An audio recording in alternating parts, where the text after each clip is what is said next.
You're not going to believe this, but one of Florida's most loyal tourist groups is pulling out, and the cracks in the economy are already starting to show. We're talking about Canadians, the snowbirds who've spent decades wintering in the Sunshine State. This time, it's not just a slowdown, it's a quiet, determined exit. Bookings are down, properties are being sold, and for the first time in years, even Florida's most dependable visitors are saying, "We're done." You might think this is just about high prices or insurance hikes, but what if it runs deeper into something more personal, like feeling disrespected, unwelcome, or dismissed altogether? For many Canadians, this isn't just a financial decision, it's a statement, and now the consequences are adding up. Canadians used to spend over $6 billion a year in Florida alone. That money it's now staying in Canada or going to Portugal, Mexico, and the Caribbean. Real estate platforms like Redfin are already showing a 25% drop in Canadian buyer interest. Rentals are sitting empty, property sales are stalling, and Florida? They didn't see it coming. If this is what 2025 looks like, 2026 could be even worse, because the quiet boycott is real, and it's spreading. For years, it was a quiet ritual.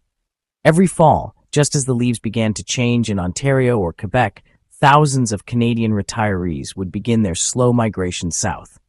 They weren't just tourists, they were snowbirds, people who didn't just visit Florida, but lived there seasonally, some for a few weeks, others for half the year. They built routines, friendships, traditions that lasted decades. One couple from Montreal said, "We spent over 25 winters there. Every December, we'd pack up, drive down, meet the same friends at the same diner. It was home away from home." But that ritual, it's breaking. A growing number of longtime snowbirds are walking away, not because they want to, but because they feel they have to. A woman from Vancouver told the CBC, "The vibe has changed. It's not just the cost, it's the politics, the tension, the feeling that we're not really welcome anymore." Some have put their Florida homes on the market, others didn't even bother returning. One family from Ottawa, after 17 winters in Naples, sold everything. For them, 2025 wasn't just a skip year, it was goodbye. And that shift comes with a price. Canadians used to spend over $6.6 billion a year in Florida alone on housing, restaurants, groceries, entertainment. That money is now staying in Canada or going to Portugal, Mexico, and the Caribbean. What was once a seasonal tradition is starting to feel like a closed chapter. And Florida, whether it knows it or not, is already feeling the consequences. What caused this shift wasn't just money. It wasn't a sudden spike in insurance rates or taxes. Those things have always gone up. This time, something deeper changed. The tone. For years, Canadians were treated like family in Florida. But slowly, that warmth gave way to mockery. Canadian leaders were ridiculed. Their importance was downplayed. Trump returned to the spotlight, calling Canada mean and nasty. Governor DeSantis shrugged off concerns about Canadian snowbirds like they didn't matter. And for many, that crossed a line. "We spent years in Florida," said a retired couple from Nova Scotia, but after the jokes, the name-calling, the smug attitude, we're out. And they weren't alone. Online communities were filled with the same quiet frustration. It wasn't just the prices, it was the way they were spoken about, like they were a nuisance, not guests. One former snowbird from Winnipeg put it bluntly, Florida thought it could do just fine on its own. But now the parking lots are emptier. The restaurants feel quieter. Across travel forums, real estate listings, and local businesses, the message is clear. Canadians weren't priced out. They were pushed out. What's striking about this shift is how quiet it was.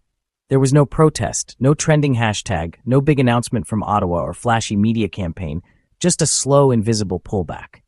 Bookings faded, flights had more empty seats, Florida homes sat unsold. At first, many assumed it was temporary. A post-pandemic adjustment, maybe just a tough season, but then it didn't bounce back. "We didn't make a big deal about leaving," said a retired couple from Quebec. "We just didn't go back, and most of our friends didn't either." What happened wasn't loud, but it was deeply felt. A quiet protest, not of anger, but of exhaustion. Exhaustion from being mocked, from feeling like second-class guests in a place they once called their winter home. And what makes this protest so powerful is that it didn't come with demands. It came with a decision to leave quietly and not return. We found a condo in Portugal for less money and more respect, one Canadian wrote. No drama, just peace. Florida didn't notice at first, but now it's everywhere. Empty patios, slower bookings, quieter highways. What they thought was just a pause is starting to feel permanent. And the message behind it all: you didn't lose us because of taxes. You lost us because you stopped listening. So at first, Florida just kind of brushed it off. Local officials downplayed the shift, saying it wasn't a big deal. Real estate agents called it a market cooling. And Governor DeSantis, well, he barely even acknowledged it, saying Florida's economy was strong enough to stand on its own.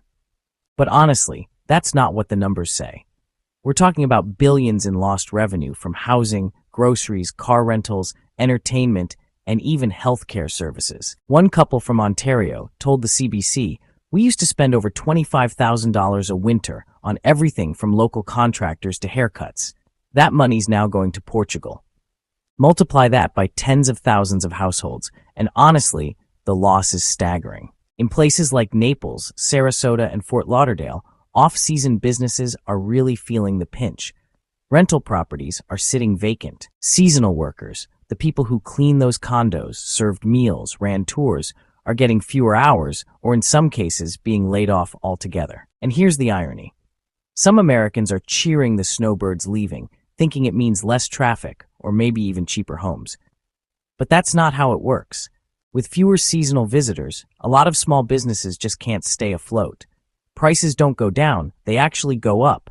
And sometimes the business just disappears. Florida's winter economy wasn't built on weekend tourists. It was built on steady, dependable snowbirds, many of them Canadian. And now, in 2025, the cracks are starting to show in places people never expected. A construction worker from Lee County told a local station, "Winter used to be the busy season. Now we're finishing jobs slower or not at all." It's not just about missing tourists, it's about missing residents. Because that's what Canadian snowbirds were. They weren't week-long vacationers, they were part-time Floridians. And their absence is leaving more than just empty chairs at beach cafes. It's leaving a gap in the economy that Florida never expected and still refuses to fully admit. Florida might be ground zero, but it's not the only place feeling the loss. Across the United States, a quiet Canadian pullback is reshaping entire tourism and property markets. In Houston, Canadian interest in local real estate has dropped 55%. Philadelphia, down 53%. Chicago is seeing a 47% decline in searches from Canadian buyers. And these aren't just numbers on a screen. They reflect something deeper, a change in sentiment, a shift in preference. Because it's not just about property anymore, it's about perception. Cities that once welcomed snowbirds and short-term Canadian travelers are now seeing empty rentals, lower bookings, and quieter airports. Even Arizona, long considered a snowbird haven, is reporting far fewer seasonal residents this year. And in states like Nevada and New York, travel platforms are seeing a sharp drop in Canadian interest, not just in bookings, but in basic searches. In some areas, Canadians aren't even being replaced by other travelers. The rooms are just vacant. This isn't a boycott with loud demands. It's a slow fade out, one that's leaving restaurants emptier, beaches quieter, and winter towns scrambling to adjust. Meanwhile, countries like Spain, Costa Rica, and the Caribbean are ramping up their outreach, and Canadians are responding. What used to be a reliable winter routine, a condo in Fort Lauderdale, a flight to Phoenix, is now being traded in for something more affordable and more respectful. Florida may have taken the biggest hit, but the message, it's echoing across the United States. You thought we'd always come back, but this time, we didn't. The numbers we're seeing in 2025, they're not just a warning, they might be a preview. Because this isn't just about winter homes or real estate listings anymore, it's the whole picture. Canadian travel sentiment toward the US has taken a serious hit, and it's not rebounding. We've now seen 6 straight months of double-digit decline in Canadian tourism, and surveys show that over 70% of Canadians either don't plan to visit the United States or have already canceled their plans. That kind of shift doesn't just affect snowbirds. It impacts family trips, road travel, vacation bookings, spontaneous getaways, the full spectrum of cross-border movement. And unlike in the past, when a slow season could be written off, this one feels different. Canadians aren't just taking a break, they're rethinking the relationship altogether. What was once automatic, like a winter in Florida, or maybe a shopping trip across the border, or even just a vacation in the sun, is now being replaced with Spain, with Mexico, with anywhere but the United States. And if this is what 2025 looks like, then 2026 is honestly poised to be much worse. Because what we're seeing now isn't just a seasonal dip, it's, a fundamental shift. And once trust is broken, the bond doesn't return the same. And sometimes it doesn't return at all. Florida may still have the sunshine, but the warmth, it's fading. What we're seeing from Canadians isn't just a pause, it's a shift. And if things don't change, that shift could become permanent. If this story resonated with you, hit like, subscribe, and share it. It helps us get the word out.